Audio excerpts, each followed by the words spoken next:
Hello and welcome to this video on direct and indirect costs. So, a direct cost is a cost which can be directly identified with making a product or providing a service. Typically, direct costs are associated with either labour or materials. Let's take the example of a pizza. So if we were looking at what materials we would classify as being direct, we'd be looking here at the pepperoni, the mushrooms, the pepper, the cheese, the tomato base and the dough. Anything that is going directly into producing the product itself. If we were looking at the direct labour, this is anybody who's getting hands-on with producing the product itself. If you take the total of all your direct materials and your direct labour, so if we look back on the last scenario, making the pizza, so all your materials such as your pepperoni and your mushrooms, and then your total direct labour being the person who's actually making the pizza itself, you get something known as a prime cost, an important piece of accounting terminology.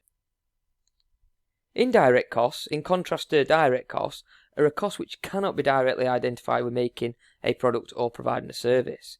So these costs are associated with labour, materials and overheads. So if we looked at indirect materials first of all, these are the materials that are essential for us to be able to produce an item.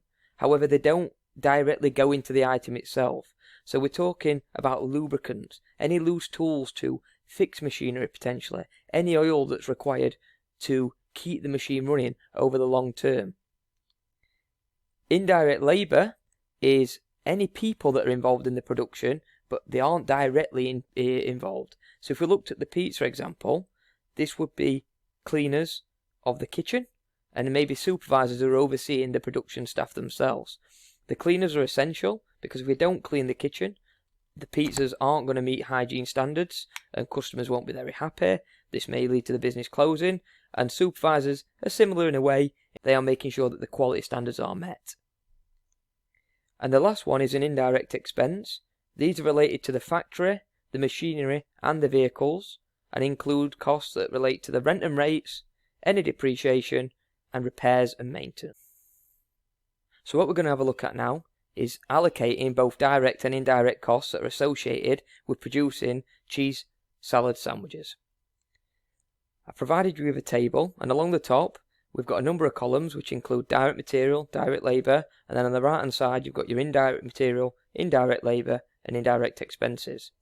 I want you to pause the video, have a look at the costs that are running down the side and allocate them to one of the columns. If you pause the video now, and then we'll have a look through the answers in just a moment. Okay, so the first one, the purchase of cheese.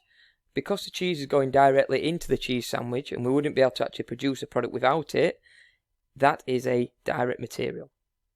The rent of the factory would be classified as an indirect expense because without the factory we wouldn't be able to produce the cheese salad sandwiches. The supervisor's wages would be classified as an indirect labour cost. This is because the supervisors are again essential to the production to ensure the quality standards are met.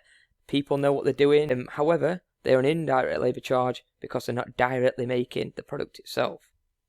The fourth cost is a worker to butter the bread.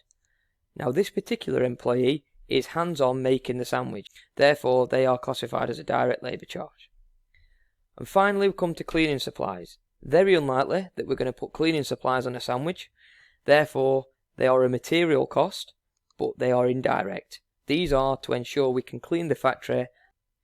Okay, thank you for listening. If you've got any questions about anything we've discussed today, please comment below and we'll ensure we get back to you.